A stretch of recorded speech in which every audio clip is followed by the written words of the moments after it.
So good afternoon. अरे good afternoon. पास हो गए तुम?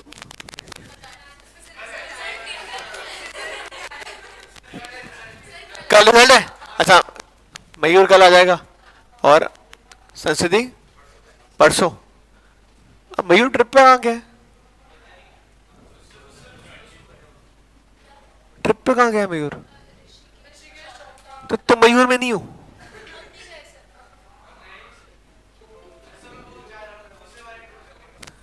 दूसरा वाला टूर कितने टूर होते जो?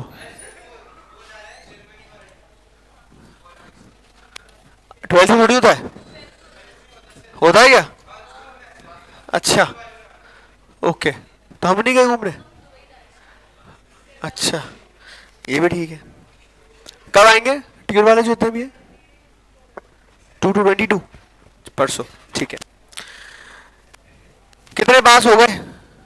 रिजल्ट एमपीएस का रिजल्ट कब है? 28 को. बढ़िया.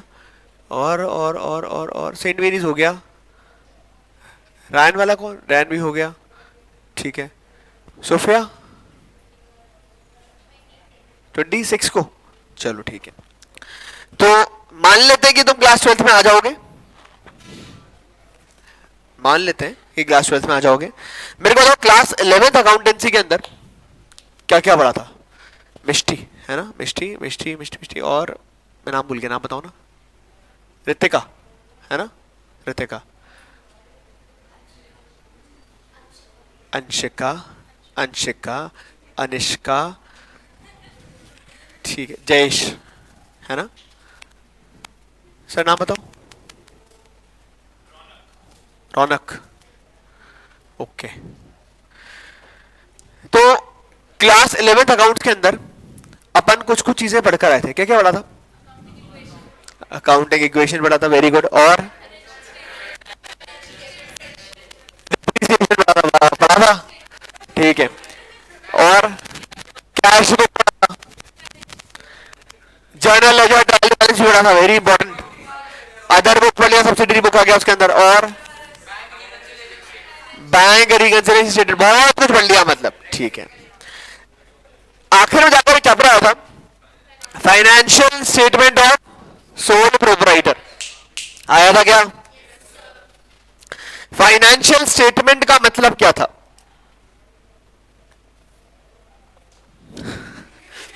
अरे क्या बनाते थे चैप्टर के अंदर? फाइनेंशियल स्टेटमेंट का मतलब क्या? क्या क्या बनाते थे? Trading, PNL, balance sheet. बहुत बढ़िया यार. ट्रेडिंग और पीएनएल में क्या आता है?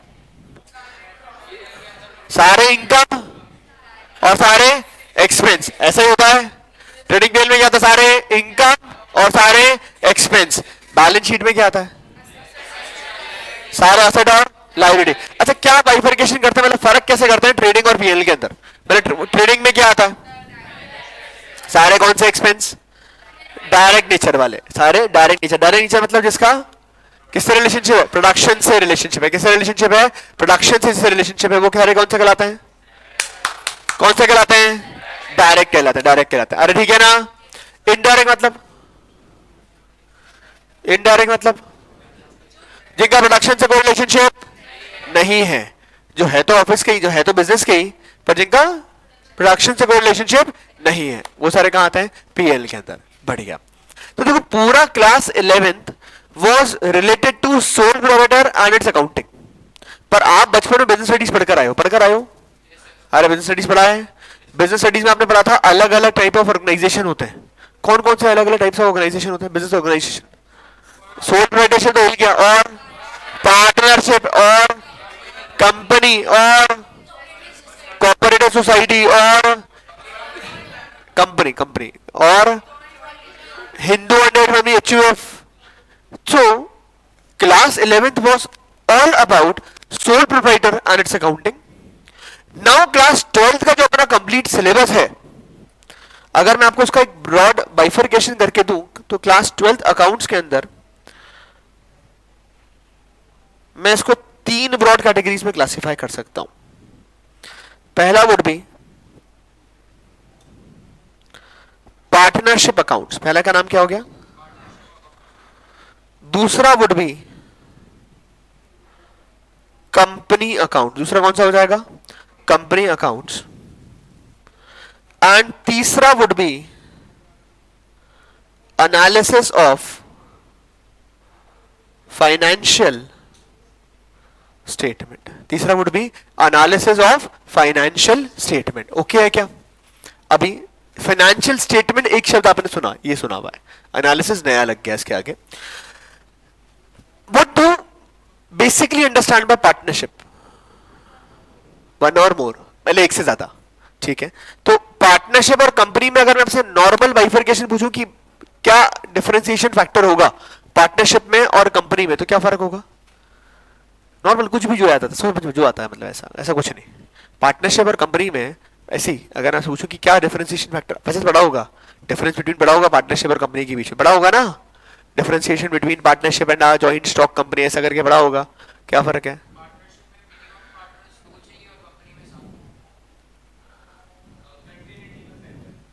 मतलब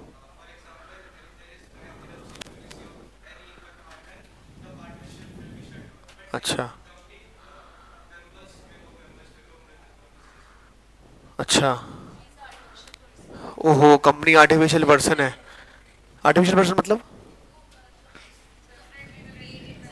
सेपरेट लीगल एंटिटी, आइडेंटिटी नहीं, एंटिटी, ठीक है, बढ़िया। और एक ब्रेड, अगर एक ब्रॉड बाइफर्केशन की बात करूं तो पार्टनरशिप एक कंपैरेटिवली छोटे बिजनेस के अंदर, छोटे फॉर्म के अंदर होगा, and company on other hand broader sense के अंदर बड़ा होगा। इन जनरल, जरूरी नहीं है, ऐसा जरूरी बिल्कुल नहीं है, पर जनरली ऐसा होना चाहिए। मेरी बात समझ में आती है आपको और सब लोगों को? सो यहां अच्छा, मेरे को एक दूसरी बात चीज बताओ, क्लास 11th में अकाउंट्स का पेपर कितने नंबर का होता था? कितने नंबर का होता था? 80 का। यहां पर भी कितने का होगा? 80। और 20 नंबर किसके होंगे? प्रैक्टिकल। तो 20 नंबर प्रैक्टिकल के, वो स्कूल जाने, स्कूल का काम जाने, तुम जानो स्कूल जाने, वो हो जाएगा, उसमें कोई बहुत बड़ी कहानी नहीं है। बाकी जो रेस्ट 80 मार्क्स हैं उसके अंदर हमारे को इन तीनों चीजों को कवर करना है, जहां रफली 35 marks would be partnership, 25 marks would be company accounts and 20 marks would be analysis of financial statement। ठीक है क्या? इन 35 मार्क्स के लिए हमारे को ये चैप्टर्स पढ़ने हैं, ये 35 मार्क्स के लिए हमारे को ये 7 चैप्टर पढ़ने हैं। ये पार्टनरशिप अकाउंट्स का पार्ट है, ठीक है? These 7 will cover the 35 marks. जहां अपन पहला चैप्टर आज जो स्टार्ट भी करेंगे, वो स्टार्ट करेंगे फंडामेंटल्स ऑफ पार्टनरशिप। क्या स्टार्ट करेंगे अपन आज? Fundamentals of partnership. उसके बाद we have valuation of goodwill. Goodwill नाम सुना सुना है? असेट, ठीक है, गुडविल असेट होता है। और गुडविल के बारे में और कुछ? गुडविल के बारे में और कुछ? गुडविल के बारे में कुछ और? Intangible asset. What is intangible asset? which cannot be seen or touched, which cannot be seen or touched, ठीक है। फिर next chapter coming would be change in PSR among the existing partner, profit sharing ratio change हो रहा है, admission of partner, retirement of partner, मृत्यु of partner, dissolution of partnership firm. तो इस तरह से ये 7 चैप्टर अपने पूरे पार्टनरशिप अकाउंट्स को कवर करता है, जहां 35 मार्क्स का पूरा पार्टनरशिप है। अगर मैं एक डिस्टिंग्विशिंग फैक्टर बोलूं क्लास 11th पढ़ने की अप्रोच में और क्लास 12th पढ़ने की अप्रोच के अंदर एज अ स्टूडेंट, देखो, अगर मैं 11th क्लास में आपसे पूछूं कि आपने बैंक रिकंसिलिएशन स्टेटमेंट छोड़ दिया था और आपने बीआरएस नहीं पढ़ा, क्या नहीं पढ़ा आपने? बीआरएस नहीं पढ़ा आपने, तो अगर आपने बीआरएस नहीं पढ़ा तो क्या इसका कोई इंपैक्ट आपके रेक्टिफिकेशन ऑफ एरर पर आएगा? आएगा क्या? मतलब ऐसा हुआ क्या कि बीआरएस नहीं पढ़ा तो रेक्टिफिकेशन ऑफ एरर भी नहीं आएगा? ऐसा हुआ क्या? क्या ऐसा हुआ कि बीआरएस नहीं पढ़ा तो डेप्रिसिएशन नहीं आएगा? ऐसा हुआ क्या? क्या ऐसा हुआ कि बीआरएस नहीं पढ़ा तो फाइनेंशियल स्टेटमेंट वाला चैप्टर नहीं आएगा? ऐसा हुआ क्या? Obviously not. तो जब 11th क्लास है ना, तो अगर जर्नल लेजर ट्रायल बैलेंस वाली चीजों को छोड़ दें तो बाकी सब में इतने हार्डकोर कनेक्शंस नहीं होते, ठीक है? पर यहां जब अपन पार्टनरशिप के ऊपर बात करेंगे तो whatever we will study in day 1 of class of partnership will be useful while doing all the other chapters as well। तो यहां इंटरकनेक्शन बहुत स्ट्रॉन्ग है। मैं आपको ऐसा समझाऊं कि हर चैप्टर कुछ कुछ कुछ कुछ, जैसे एडमिशन हुआ, अगर आपको एडमिशन आ गया ना तो retirement would be a cake walk. बहुत आसान। पर अगर ये नहीं आया तो आपको रिटायर होना पड़ेगा, समझिए, और आगे चल के फिर मृत्यु निश्चित है। इसके लिए यहां कनेक्शंस बहुत स्ट्रांग होना जरूरी है। तो आपको कनेक्टिंग पढ़ाई करना और रोज बेसिस पे पढ़ाई करना बहुत जरूरी है। अब जैसे पार्टनरशिप खत्म कर दूंगा ना, इसका कोई रिलेशनशिप कंपनी अकाउंट से नहीं होगा, बिल्कुल अलग है। मतलब जतन ऐसा सोचे कि चलो ठीक है मैंने पार्टनरशिप नहीं पढ़ी, अपन कंपनी से चालू करेंगे, कर सकता है, पर 35 गोल हो जाएंगे फिर, ठीक है। कनेक्शन नहीं है, कनेक्शन नहीं है, एकदम अलग चीजें की बात होगी। ये और ये कनेक्टेड है, हार्डकोर कनेक्शन ही रेफरेंस के फॉर्म में कनेक्शन आएगा। मतलब सुना सुना लगेगा, ऐसा नहीं होगा कि ये नहीं आएगा तो ये आएगा ही नहीं, ऐसा बिल्कुल भी नहीं होने वाला। चीजें यहां पर अलग है पर रेफरेंस के तौर पे ये काम आएगा। अगेन इसका और इसका कोई कनेक्शन नहीं है। तो स्टैंड अलोन अगर बात करता हूं तो ये तीनों सेपरेट बात हो जाएंगे, पर इंडिविजुअल इनके अंदर अगर बात करते हैं तो हार्डकोर कनेक्शंस है। अब ऐसे ही कंपनी अकाउंट्स पढ़ोगे तो कंपनी अकाउंट्स में 2 चैप्टर आएंगे, issue of share and issue of debenture. Issue of share आ गया तो डिवेंचर ऑटोमेटिक आ जाएगा, इश्यू ऑफ शेयर अगर आ गया तो इश्यू ऑफ डिवेंचर ऑटोमेटिक आ जाएगा, ठीक है। इश्यू ऑफ शेयर नहीं आया तो नेचुरल सी बात है इश्यू ऑफ डिवेंचर में तकलीफ होगी। ये एनालिसिस के अंदर फिर अगेन स्टैंड अलोन चैप्टर्स आना स्टार्ट हो जाएंगे। तो what I like about class 12th is कि कुछ पार्ट इज हाईली इंटरकनेक्टेड, तो you can do very very strong काम उस पर्टिकुलर चीजों के अंदर, और अगर कहीं कुछ छूट गया तो उसका इंपैक्ट आगे कम हो जाता है, तो आपके पास रिकवरी के लिए फिर भी थोड़ा बहुत समय बचता है, ठीक है।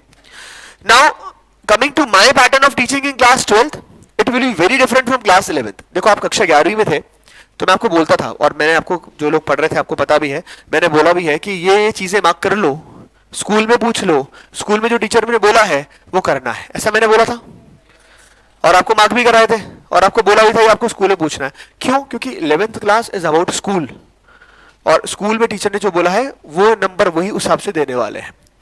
When it will B class 12th, आपको वो करना है जो मैं करने को कह रहा हूं, क्योंकि हमारा मतलब अब बोर्ड से है, हमारे को आपके स्कूल के एग्जाम से कोई मतलब नहीं है। प्लीज अंडरस्टैंड, अब पेपर सेम लेवल का सबके लिए एक होगा, तो यहां अब डिस्टिंग्विशिंग फैक्टर खत्म हो जाएंगे। मतलब मयूर स्कूल अगर हो तो अब अकाउंटिंग क्वेश्चन के अंदर वो क्वेश्चन नहीं आएगा, ठीक है ना।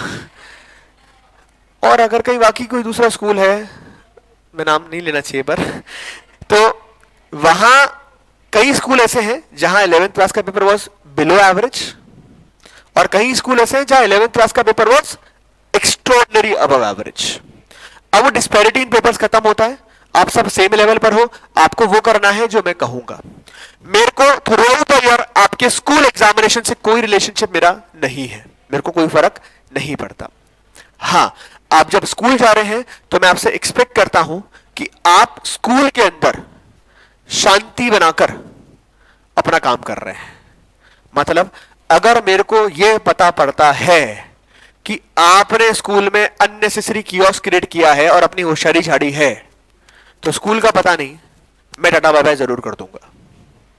मुझे कतई पसंद नहीं वो बच्चे जिनको एक्स्ट्राऑर्डिनरी स्मार्टनेस शो करने का बड़ी इच्छा होती है स्कूल के अंदर। आपको स्कूल में डाउट है, आप हाथ खड़ा करें, पूछें, आपको समझ में आता है थैंक यू बोले, नहीं समझ में आता है तो भी थैंक यू बोले और बैठ जाए।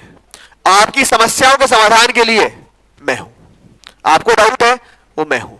अगर ऐसा कहीं कुछ ऐसा मिलता है आपको कि मैंने कराया है कुछ और स्कूल में कुछ और कराया है, तो क्या सही करना है वो मैं बताऊंगा, कहां क्यों कराया गया उसको लॉजिक के साथ समझाऊंगा, ठीक है। पर स्कूल में जिदबहस नहीं करनी, स्कूल में अननेसेसरी कियोस्क क्रिएट नहीं करना। प्रॉब्लम्स के लिए मैं हूं। I hope I am very very clear.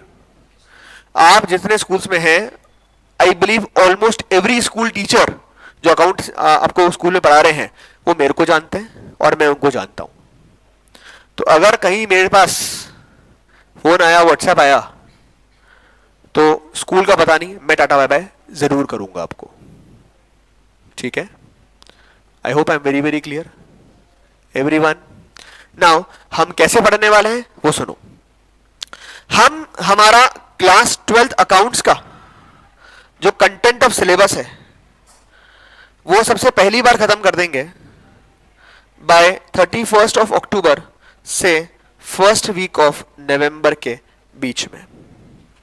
मतलब हम हमारा पूरा कंटेंट ऑफ सिलेबस 31 अक्टूबर से फर्स्ट वीक ऑफ नवंबर के बीच में कंप्लीट डन डन डन पूरा खत्म कर देंगे। जब हम ये पढ़ रहे हैं तो क्लास 12th के अंदर दो मॉड्यूल्स हैं। जैसे क्लास 11 में आपके पास एक मॉड्यूल था मेरा, वैसे क्लास 12th के अंदर आपके पास दो मॉड्यूल्स में आपको दूंगा, एक पार्टनरशिप अकाउंट का और दूसरा कंपनी अकाउंट्स और analysis of financial statement club करके दूंगा। तो वो दो मॉड्यूल्स हैं, वो दो मॉड्यूल आपके सब कुछ कवर करते हैं। कि एग्जांपल के तौर पे ये लास्ट ईयर का मेरे पास एक पीडीएफ पड़ा हुआ है, इस साल का वो अपडेट प्रिंटिंग में जा रहा है। तो एक ब्रीफ बाइफरकेशन अगर आपको देता हूं मैं, भाई ये पढ़ाई लिखाई हमने करी थी दूसरे बैच में। तो चैप्टर आया, अच्छा दूसरा एक बड़ी प्रॉब्लम आपको क्लास 11th के अंदर जो होती है वो होती है थ्योरी की, क्योंकि थ्योरी एक्स्ट्रॉर्डिनरी होती है। तो जब आप क्लास 12th में हो तो हर चैप्टर में आपको इस तरह से मिलेगा। चैप्टर का अंदर स्टार्टिंग के अंदर थ्योरेटिकल कंटेंट आ गया, ये थ्योरी कंटेंट चल रहा है जिसको अपन आज पढ़ेंगे। ये थ्योरी कंटेंट खत्म हुआ, फिर इसका क्लास वर्क क्वेश्चन स्टार्ट हो गया, ये क्लास वर्क क्वेश्चन है, ठीक है। और जैसे ही क्लास वर्क क्वेश्चन खत्म होंगे उसी टॉपिक के होमवर्क क्वेश्चंस आ जाएंगे प्रैक्टिस के लिए, ठीक है। ये चैप्टर चल रहा है, टॉपिक खत्म हुआ, दूसरा टॉपिक स्टार्ट हुआ, चैप्टर सेम चल रहा है, टॉपिक स्टार्ट हुआ, उसका अगेन थ्योरेटिकल पोर्शन आ गया और फिर वापस उसके होमवर्क क्वेश्चंस आ गए। मेरी बात क्लियर है क्या आपको? ठीक है। लास्ट में ये चैप्टर चल रहा है, अभी चैप्टर नंबर 1 ही चल रहा है, बहुत लंबा चैप्टर है। चैप्टर जैसे लास्ट में खत्म होगा उसके लास्ट के अंदर एमसीक्यूज आ जाएंगे, ठीक है, जहां एमसीक्यू भी आ जाएगा प्लस आपके असर्शन रीजनिंग वाले क्वेश्चंस भी आ जाएंगे और उसके बाद आपके लास्ट में कॉम्पिटेंसी बेस्ड क्वेश्चंस भी आ जाएंगे। मतलब 66 एमसीक्यूज है फर्स्ट चैप्टर के अंदर, आंसर लिखा हुआ है इसलिए बता रहा हूं, नंबर 66 है, 66 एमसीक्यूज पहले चैप्टर के अंदर है और फिर कॉम्पिटेंसी अलग है। तो ये कॉम्पिटेंसी वाले क्वेश्चंस अलग हो गए, कॉम्पिटेंसी मतलब केस स्टडी बेस्ड। तो करीब 80-85 एमसीक्यूज हैं और उसके बाद चैप्टर नया स्टार्ट हो रहा है, ठीक है। पहला चैप्टर देख लो, 30वें पेज नंबर पे खत्म हो रहा है, तो पहला चैप्टर है ना। फंडामेंटल जो अपन आज स्टार्ट करेंगे that is one of the most conceptual chapter जो हमारे पास में in terms of class 12th है, ठीक है।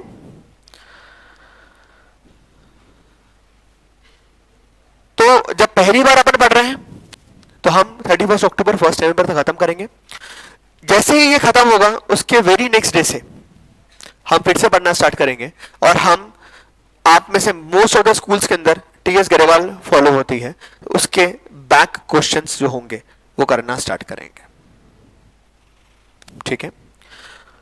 जो मैं आपको आज पढ़ाने वाला हूं वो सेम मैं आपको यहां जब वापस स्टार्ट करूंगा सेकेंड टाइम तो फिर से पढ़ाऊंगा। This will run till 31 of जनवरी, ठीक है। जहां खत्म करके 31 जनवरी तक ये फिर से पूरा 100% वापस होगा। तो this is 0 to 100, this is again 0 to 100. The month of Feb is a dedicated board pattern test series, जहां मैं बेसिकली 7 टेस्ट लूंगा 80 marks each completely on board pattern, जहां कंप्लीट सिलेबस को मैं 3 बार आप रिवाइज कर पाओगे।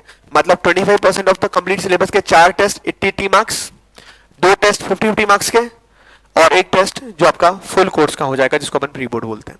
तो 7 यहां पे टेस्ट मैं आपके लूंगा। इसके अलावा यहां पर जो आपके टेस्ट चल रहे हैं वो टॉपिक वाइज चलते ही रहेंगे। On an average every year class 12th account student on an average gives 35 to 38 test, somewhere around 35 से 38-40 की टेस्ट के बीच में टेस्ट रहता है अकाउंटेंसी के अंदर, ठीक है, जो थ्रू आउट द ईयर मिलाकर होंगे। उसके बाद जो मंथ ऑफ मार्च है जो आपका बोर्ड का मंथ है, उसमें अगेन अगर समय परमिट करता है 2 बोर्ड एग्जाम के बीच में तो हम फिर से हमारा पूरा कंटेंट जो है वो बोर्ड के लिए रिवाइज करेंगे। ये डिपेंड करता है कि सीबीएसई ने एग्जाम्स के बीच में हॉलिडे कितना दिया है उसके ऊपर। तो ये 2 कंफर्म आप मेरे पास 100% सिलेबस 2 बार तो एटलीस्ट करेंगे। दिस डिपेंड्स कि बोर्ड क्या टाइम पीरियड अलोकेट करता है हमारे को बोर्ड के बीच में। जैसे अगर अभी आपसे जस्ट पहले मेरी बोर्ड रिविजन क्लास ही थी, तो अभी करंट क्लास 12th वाले देने वाले 23 मार्च को उनका पेपर है। ओके एवरीवन, ठीक है क्या? पहली बार till 31 October, first week of November, दूसरी बार टिल 31 ऑफ जनवरी। नाउ इस कहानी में थोड़ा सा ट्विस्ट है। सीबीएसई ने फैब के अंदर एक नोटिफिकेशन इशू करा था और उसमें बोला था कि न्यू एजुकेशन पॉलिसी को हम अडॉप्ट कर रहे हैं और as per the new education policy a board student will be given 2 choices of giving board examination and he or she can choose whichever he or she finds better। मतलब हिंदी में CBSE ने बोला बच्चों को प्रेशर ईज ऑफ करने के लिए हम 2 बार बोर्ड एग्जाम कंडक्ट करवाएंगे। मतलब एक बार तुमसे होते नहीं थे, अब 2 बार होंगे। उस 2 बार में से चूज द बेस्ट का ऑप्शन आपको दिया जाएगा। आपको चाहिए कि एक ये वाला अच्छा हुआ है इसके नंबर रख लो, या दूसरा वाला अच्छा हो उसके नंबर रख लो, उसका ऑप्शन आपको दिया जाएगा। पर ये बात हुई थी फरवरी में, आज हम मिड ऑफ मार्च में 20 मार्च को ऑलरेडी पहुंच चुके हैं। अभी तक इसके बारे में कोई अपडेट सीबीएसई ने नहीं दिया है। अगर ये 2 एग्जामिनेशन होते हैं तो ये कैलकुलेशन मार्क नहीं करती है, फिर वो कैलकुलेशन रिवाइज होगी, क्योंकि वो एग्जाम कब कंडक्ट होंगे, किस मंथ में कंडक्ट होंगे, वो सीबीएसई बाद में बताएगा। अभी तक सीबीएसई ने बताया नहीं है। सीबीएसई एक बात जरूर क्लैरिफाई कर चुका था उस समय कि ये टर्म 1 टर्म 2 नहीं है, मतलब दोनों बार 100% सिलेबस एग्जाम में पूछा जाएगा। अब वो 100% सिलेबस पूरा कैसे होगा वो सीबीएसई ने बताया नहीं फिलहाल, तो जब बताएंगे तो अपन देख लेंगे। फिलहाल ये मान के चलते हैं कि जो लास्ट ईयर था वही होना है, बाकी जो होना है वो सबके साथ सेम होना है, तो अपन उसको टेंशन को बाद में निपटा लेंगे। Everyone okay? ठीक है, चलिए स्टार्ट करते हैं अपन चैप्टर को। अपन स्टार्ट करेंगे पार्टनरशिप से।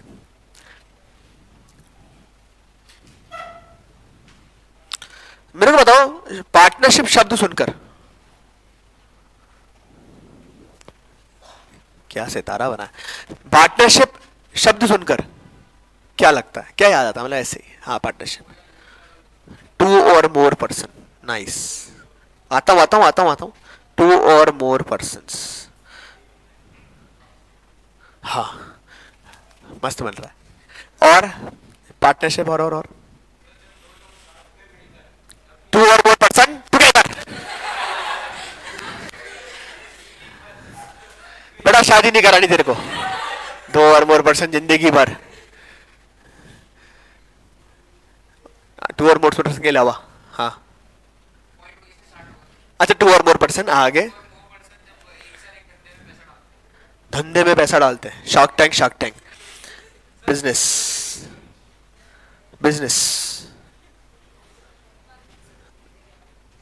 हाँ, और मारुति सुजुकी क्या करना है? अरे पार्टनरशिप, हे प्रभु। Wise profits in the future in the ratios. Okay, तो बेटा ये तो ऑस्ट्रेलिया कनाडा थोड़ी है, ये ऑस्ट्रेलिया ऐसे कैसे? मतलब प्रॉफिट शेयरिंग, ठीक है क्या सर? प्रॉफिट शेयरिंग ठीक है। और अरे शब्द पार्टनरशिप से तुम्हारे दिमाग में जो चीज जन्म लेती है वो बता दो। पार्टनरशिप से कैसे लेती है जन्म? पढ़ के तो आए हो वैसे तुम, शेयर होल्डिंग और अच्छा और अरे कुछ भी, 2 और मोर पर्सन बिजनेस आ गया, प्रॉफिट शेयरिंग आ गया, unlimited liability. Very nice.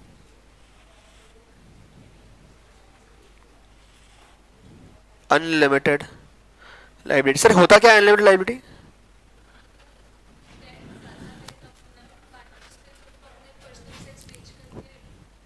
Very good यार। Personal assets of the partners, liability है आपको रिपेमेंट करना। अनलिमिटेड लायबिलिटी मतलब कोई लिमिट नहीं लगाया गया। अनलिमिटेड लायबिलिटी का मतलब क्या है? Personal asset of the partners can be used to repay the firm's डेब्ट। मतलब पार्टनर के अपने घर के 3 टापड़े बेचकर फर्म के डेट को रीपे किया जा सकता है। ठीक है, अनलिमिटेड लाइबिलिटी। और बहुत बढ़िया। पार्टनरशिप से मतलब क्या? पार्टनरशिप फीचर पे नहीं चला गया, मैं तो पार्टनरशिप की बातें कर रहा हूं। What is partnership? और कुछ जो समझ में आता है जय सर। पार्टनरशिप जो जो जो जो आता है। लीगल अग्रीमेंट, ठीक है, लिख देते हैं अग्रीमेंट, ठीक है। और रितिका कुछ भी पार्टनरशिप।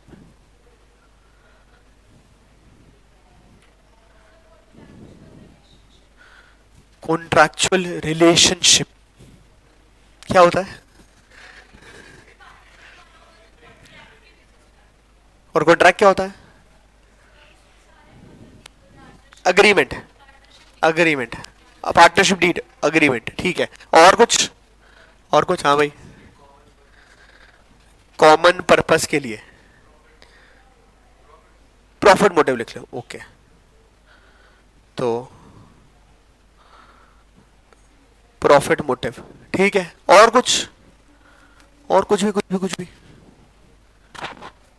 जो नाम याद आता, मतलब ऐसा कुछ भी नहीं जो आपको ध्यान आता है।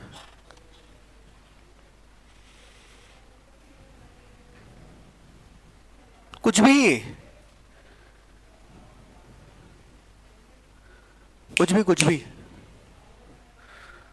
और कोई शब्द ऐसा याद आता है, कोई बात ऐसी याद आती है?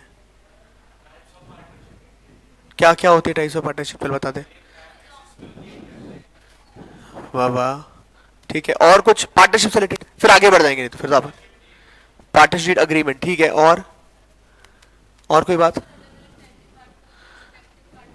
अलग अलग टाइप के पार्टनर होता है। एक्टिव पार्टनर होता है, नॉमिनल पार्टनर होता है, पार्टनर बाय स्टूबल, अच्छा, ठीक है। और कोई चीज पार्टनरशिप आपको शब्द से जो याद आता है, मतलब शब्द से जो याद आता है, मेरा कहने का हल करता सही है कि वर्ड पार्टनरशिप से आपको और क्या क्लिक होता है, कुछ और चमकता है? तो देखो, डेफिनेशन की बात करते हैं पार्टनरशिप की। अगर डेफिनेशन के ऊपर जाता हूं तो पार्टनरशिप गवर्न होता है इंडियन पार्टनरशिप एक्ट 1932 से। किससे गवर्न होता है? इंडियन पार्टनरशिप एक्ट 1932 से गवर्न होता है। मेरी बात समझ में आती है क्या? इंडियन पार्टनरशिप एक्ट 1932 ने, इंडियन पार्टनरशिप एक्ट 1932 ने के सेक्शन 4 ने, किसने? अरे किसने? सेक्शन 4 ने डेफिनेशन दी है पार्टनरशिप की। क्या दी है पार्टनरशिप की? डेफिनेशन। ये सेक्शन क्या होता है? ये सेक्शन क्या होता है? Section, what is section? धारा, वेरी गुड, हाँ हाँ वेरी गुड। धारा मतलब सेक्शन। अब समझो, कोई भी लॉ अगर है, कोई भी एक्ट अगर है, तो उसमें जो जो बातें लिखी गई है, वो बातें लिखी गई होती है सेक्शन वाइज। कैसे वाइज लिखी होती है? सेक्शन। अरे ये क्लास वाले सेक्शन नहीं है ना, नॉर्मल सेक्शंस होते हैं, उसमें डेफिनेशंस वगैरह क्या क्या होगा वो सब लिखा गया है। जैसे तुमने कभी पुरानी पिक्चर में देखा होगा, वो जज अंकल सजा सुना रहे हैं, मुलजिम को धारा 420 के तहत फांसी की सजा दी जाती है, to be hanged till death और वो डप, मतलब वो अपना हथौड़ा, ला इधर आ बेटा इधर आ, हाँ ये वाला हथौड़ा है ना, to be hang till death, ऐसा। तो to be hanged till death धारा 420 के तहत, धारा इज सेक्शन। तो सेक्शन 420 वो वहां basically code of criminal procedure की बात कर रहे हैं, एक अलग दूसरे एक्ट की बात कर रहे हैं। उसमें लिखा गया है 420 में क्या लिखा गया है, एग्जांपल दे रहा हूं ना, number need not be confirm. तो कि भाई अगर किसी ने किसी का मर्डर किया है तो उसको फांसी की सजा दी जा सकती है, वो वहां से लिखा गया, इसलिए उसको कोट करते हैं। वैसे ही पार्टनरशिप की जो डेफिनेशन है, वो डेफिनेशन कौन से सेक्शन से आई? सेक्शन 4 से। क्या सा ये डेफिनेशन? सेक्शन 4 से। तो सेक्शन 4 ने बोला है पार्टनरशिप, अच्छा जो भी चीज सेक्शन से आती है, एक्ट से आती है ना, वो एज इट इज रिप्रोड्यूस करनी बहुत जरूरी है। उसमें कोई कॉमा, कोई फुल स्टॉप, कोई कुछ भी अपनी मर्जी का नहीं लगता। मेरी बात समझ में आती है? तो पार्टनरशिप इज द रिलेशनशिप, आया था कहीं एक शब्द आप लोग में से किसी ने इस्तेमाल किया था, is the relationship between persons who have agreed to share the profits of a business carried on by all or any one of them acting for all. तो इंडियन पार्टनरशिप एक्ट 1932 के सेक्शन किसने 4 ने definition दी है. किसकी definition दी है? अरे किसकी डेफिनेशन दी है? पार्टनरशिप की डेफिनेशन दी है. क्या डेफिनेशन दी है? It is the relationship between persons who have agreed to share the profits of a business carried on by all or any one of them acting for all. अब देखो आपने जो बोला था वो सब डेफिनेशन में है. 2 or more persons between persons. ठीक है क्या? Who have agreed to share the profits, profit sharing of a business. ठीक है क्या? फिर एक बात यहां लिखी हुई है जो अलग है, carried on by all or any one of them acting for all. ठीक है क्या? आओ डेफिनेशन पढ़ते हैं आपके लिए. So डेफिनेशन लिखा है, partnership is the relation between persons. इसकी इंपॉर्टेंस है. ठीक है, मतलब कम से कम कितने लोग चाहिए? कम से कम कितने लोग चाहिए? 2. कम से कम कितने लोग चाहिए? 2. क्यों ऐसा? अगर एक ही होगा तो क्या बन जाएगा? Sole provider. तो कम से कम कितने लोग चाहिए? 2. तो मिनिमम 2, मैक्सिमम. पढ़कर आए हैं आप लोग, है ना? पढ़कर आए हैं आप लोग. हाँ, पूछेंगे. हाँ, मेरे बाद में बुक मिल जाएगी, अभी तो शीट रख लो. हाँ, मैक्सिमम कितना है? जो बच्चे की लास्ट में रख लेना, मुझे वापस दे जाना. हाँ, मिनिमम कितनी? 2. मैक्सिमम पूछते हैं 100. ठीक है, 50 50 50 50 50 50. आयुषी जी 50 50 50 50 250 550. अब क्या रन थोड़ी बनाने? 50. ओके, अब रुकना. 50 50 50 सुना नहीं मैंने? 50. ओके, 50 50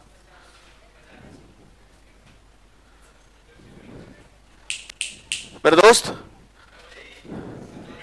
50. हर चिराग 50. समझो क्या हुआ. ये एक्ट कौन से ईयर का है? Indian partnership act 1932. तुम्हारा जन्म कब हुआ? मतलब तुम्हारे से पिछले दशक का है. अरे ना, अरे अदर पापा मम्मी का जन्म भी नहीं हुआ था. हो गया होगा. नहीं हुआ होगा. हाँ, बहुत शायद हो गया होगा, मतलब बहुत मुश्किल है. तो ये एक्ट के अंदर सरकार का बहुत बड़ा इंटरेस्ट नहीं है. क्यों नहीं? क्योंकि बहुत बड़ा फॉर्म ऑफ ऑर्गेनाइजेशन नहीं है. ऑन द अदर हैंड एक और एक्ट आएगा जो अपन कंपनी अकाउंट से पढ़ेंगे, उसका नाम है कंपनीज एक्ट 2013. उसके पहले वो था कंपनीज एक्ट 1956. तो कंपनीज एक्ट 2013 लेकर आए.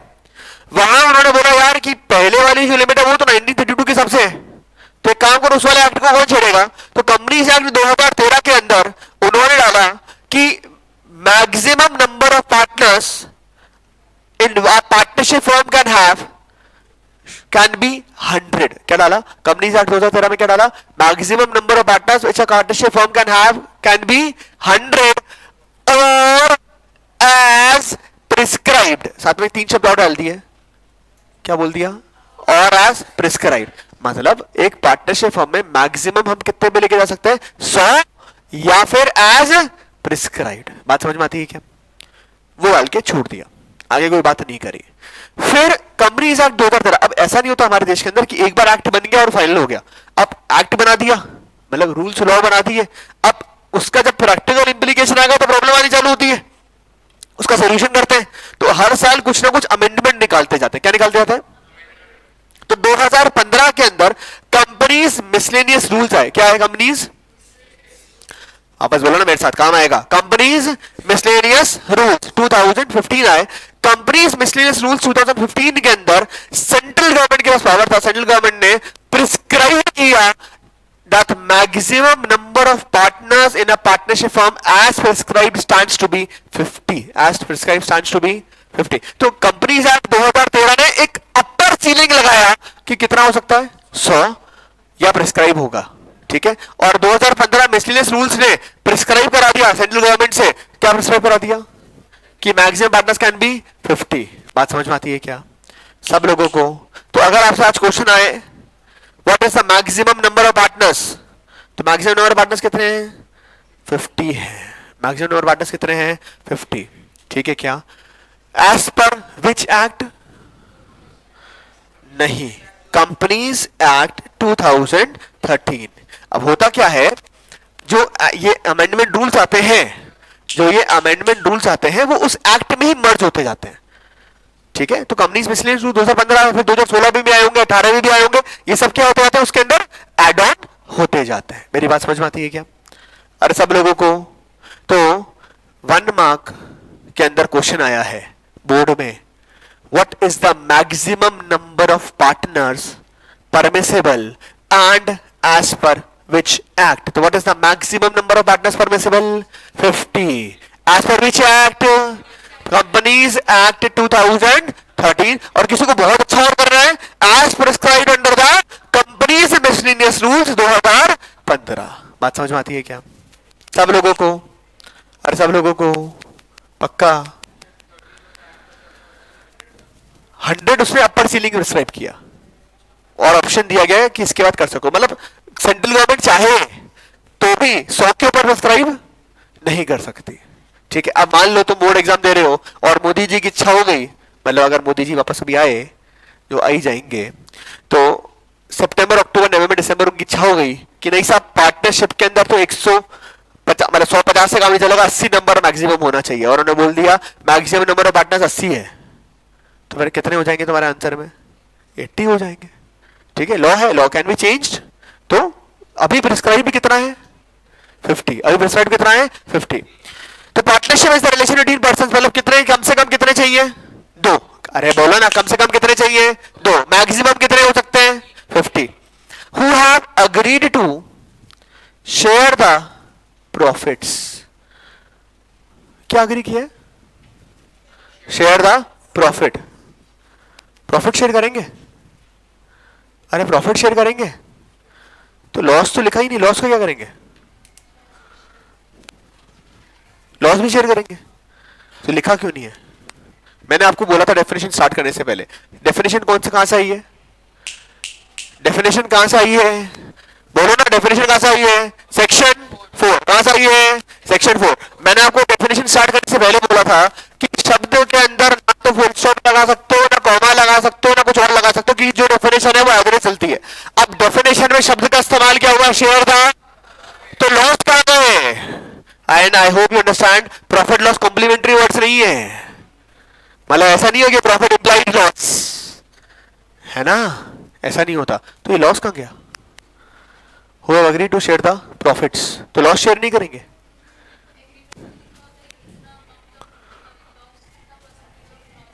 लॉस की बात ही नहीं हो रही यहां तो।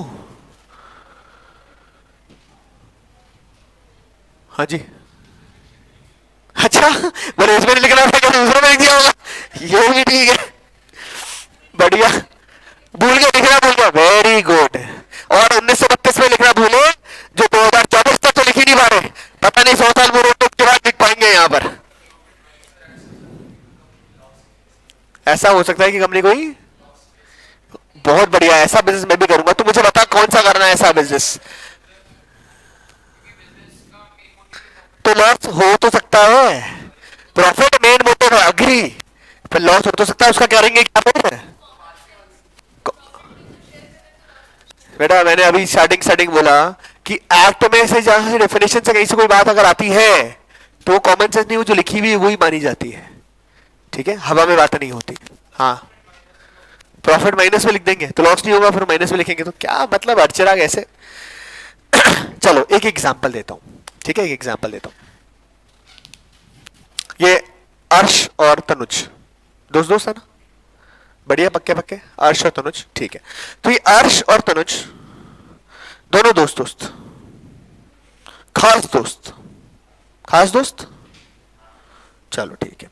तो ये अर्श और तनुज बेस्ट फ्रेंड्स, दोनों एक्स्ट्रा ऑर्डिनरी हार्ड वर्किंग, दोनों एक्स्ट्रा ऑर्डिनरी इंटेलिजेंट, दोनों एक्स्ट्रा ऑर्डिनरी आइडिया से भरे हुए, सोते जाते रखते हैं बिजनेस बिजनेस बिजनेस बिजनेस, ऐसे दिखता है, ऐसे ही आता है, पर दोनों अत्यधिक गरीब। बेशर्म लोगों, ऐसे गरीबी बसते, ऐसे लोगों से दोस्ती नहीं करनी अपने। नाउ ये दोनों extraordinary hardworking, extraordinary intelligent, extraordinary पढ़ लिखे, IIT, IM, CA, UPSC planning का सारे का डाले इन्होंने, पर दोनों अत्यधिक गरीब। जिसके पास भी बोलते बिजनेस करना है, बिजनेस करना है, आइडिया बहुत बढ़िया, पर बिजनेस करने के लिए क्या चाहिए? पैसे। कहीं से भी उधार मांग जाते हैं तो उनको बोलते हो अरे तुम्हारा वो पिट पिट पिट, ऐसे इनसे कोई भी बिजनेस करने को तैयार नहीं है। अब ये दोनों उठकर मेरे पास आए, मैं कौन?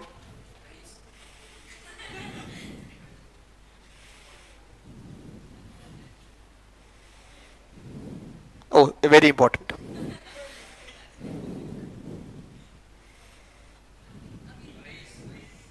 रईस लिखना नहीं आएगा मेरे को यार, हिंदी में लिखना पड़ेगा ना, मतलब मैं कौन? अत्यधिक, अत्यधिक अमीर आदमी, पैसे की कोई कमी नहीं है।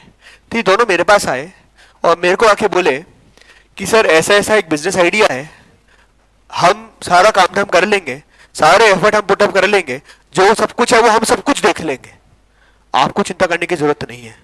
मैं लोग ओके, बोले आप सिर्फ एक काम कर दो, बिजनेस चालू करने के लिए हमें 5,000 करोड़ रुपए चाहिए, वो आप दे दो। मैंने बोला दे दिए, डन, कोई प्रॉब्लम नहीं है, पैसे की कोई कमी, अरे पैसे की कोई कमी नहीं है। तो अर्श और तनुज मेरे पास आए, उन्होंने अपना बिजनेस आइडिया मेरे को बताया, बोले काम हम कर लेंगे, खाली पैसे का रिक्वायरमेंट, एक काम करो पैसे आप दे दो, काम हम देख लेंगे। मैंने बोला डन डन डन, 5 करोड़ रुपए मैंने दे दिए। मैंने बोला पैसे ले लो, बिजनेस में आके काम धाम नहीं देखूंगा, एएसआई से ही फुर्सत नहीं मिलती अपन को, तो मैं आके बिजनेस में क्या हो रहा है वो देखने वाला नहीं। उसमें डन डन डन, सर हमारे पास सभी समय है, हमारे पास काम क्या है, हमारे पास सभी समय, बाकी हम सब देख लेंगे, आप सिर्फ 5,000 करोड़ रुपए वाले गांधी जी दे दो। मैंने 5 करोड़ वाले गांधी जी इनको दे दिए। मैंने इनको बोला पर बेटा रुको, मैं ऑफिस आऊंगा नहीं, बिजनेस आ रहा तुम देखोगे। तुम दोनों नालायकों ने अगर काम बराबर नहीं किया तो नुकसान हो जाएगा, और नुकसान हो जाएगा तुम दोनों को तो कुछ लगा नहीं, तुम तो वैसे भी कुछ कर नहीं रहे। पैसे किसके लगे? मेरे, तो ये पैसे मेरे डूब जाएंगे, ऐसे तो नहीं चलेगा। तो इन दोनों ने बोला सर आप चिंता मत करो, अगर प्रॉफिट हुआ तो तीनों भाई मिलकर बांटेंगे, पर अगर नुकसान हो गया, वैसे होगा नहीं, पर अगर नुकसान हो गया तो हम दो जाने हमारा काम जाने, नुकसान मतलब लॉस आपको बेयर करने की जरूरत नहीं है। मेरी बात समझ में आती है क्या? नाउ प्रैक्टिकली मुझे बोलना, ऐसा हो सकता है कि ऐसे नहीं हो सकता। Practically this is possible, this is not possible. हो सकता है क्या? अरे हो सकता है क्या? तो every partner is sharing the profit compulsory, every partner is sharing the profit compulsory, पर क्या पार्टनर अंजुल लॉस शेयर करने वाला है? क्या लॉस शेयर करने वाला नहीं। अच्छा ऐसा बोल सकते हैं क्या, मैंने बोला प्रॉफिट होगा तो मैं देख लूंगा, तुम बाहर में जाओ क्योंकि पैसा तो मेरा लगा है, लॉस होगा तो तुम देख लेना, ऐसा हो सकता है क्या? मान जाओ ना। अरे ऐसा हो सकता है क्या? नहीं, ऑब्वियसली नॉट। मतलब किसी पार्टनर को या पार्टनर्स को प्रॉफिट शेयर करने से मना किया जा सकता है क्या, मानेगा क्या? ऑब्वियसली नहीं। तो हर पार्टनर कंपलसरी क्या शेयर करेगा? प्रॉफिट तो शेयर करेगा ही करेगा, पर क्या हर पार्टनर लॉस शेयर कर रहा है क्या? नहीं। इसलिए जो डेफिनेशन आई है ना, उस डेफिनेशन के अंदर सिर्फ किसके ऊपर बात हुई है? प्रॉफिट की। किसके ऊपर बात हुई है? प्रॉफिट की। यहां लॉस लिखा हुआ नहीं है। क्यों लिखा हुआ नहीं है? क्योंकि अग्रीमेंट में जब हम तीनों पार्टनरशिप फॉर्म कर रहे हैं तो कुछ ना कुछ लिखा पढ़ी करेंगे, उस अग्रीमेंट के अंदर लिखकर हम क्या बोल देंगे कि partner Anjul will not bear the loss, partner Anjul will not bear the loss. ये समझ में आता है क्या सब लोगों को? पर ऐसा लिख सकते हैं कि partner Anjul will bear the profits and partner Tanuj and Harsh will bear the loss, ऐसा होगा क्या? ऑब्वियसली नहीं। तो प्रॉफिट शेयरिंग कौन करेंगे? सारे पार्टनर्स। प्रॉफिट शेयरिंग कौन करेंगे? सारे पार्टनर। पर किसी पार्टनर को लॉस शेयर करने से क्या करा जा सकता है? एग्जेम्प्ट किया जा सकता है। ये समझ में आता है? अरे समझ में आता है? अच्छा, कुछ अगर अलग से बात नहीं करी, कुछ अगर अलग से बात नहीं करी तो मुझे बताओ, प्रॉफिट लॉस दोनों ही शेयर होंगे?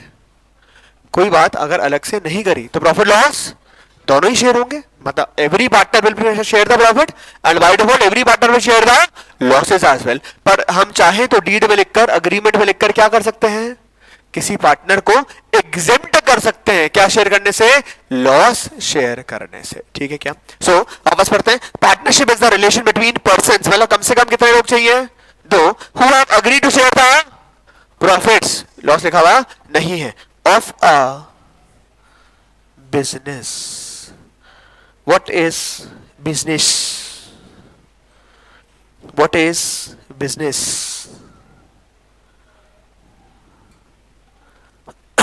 बिजनेस क्या होता है? बोलना। धंधा। धंधा क्या होता है? बिजनेस। अरे हिंदी में रहो, थोड़ी पूछ रहा हूं यार। What is business?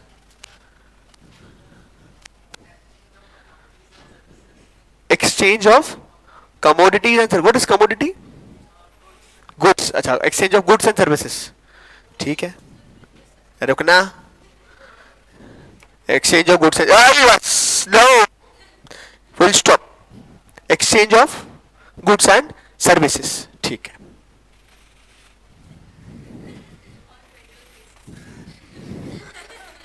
अरे मार नहीं रहा है वो, मारने वाला पीछा तो निवेश के पास में ऐसा नहीं था। ले ले, ये तो हाथ ही दे रहा है, सब बोले हाथ में मारोगे, कैसे कर रहा है? मतलब ऐसे क्या कर रहा है? ऐसे ले तेरा, मेरा है ना, ये मेरा। एक डस्टर दिया, गुड एक्सचेंज, उसके बदले रजिस्टर, पेन, पेंसिल, शार्पनर, रबड़, पेंसिल जो थे सब ले लिया। बिजनेस है क्या? अरे ये बिजनेस है क्या? फिर क्या है ये? अरे ये क्या करा है मैंने? This is barter. ये क्या है? बाटर है। आप देते। हाँ, what is business? What is business? What is business? What is business? हाँ बोल बोल बोल बोल बोल। Devi, what is business? Latin Latin में मत जा। हाँ, buying and selling of goods and services. Buying and selling of goods and services on a regular basis. On a regular basis. ठीक है क्या? बोल। ऊपर, इसके भी ऊपर। हाँ बोल ना।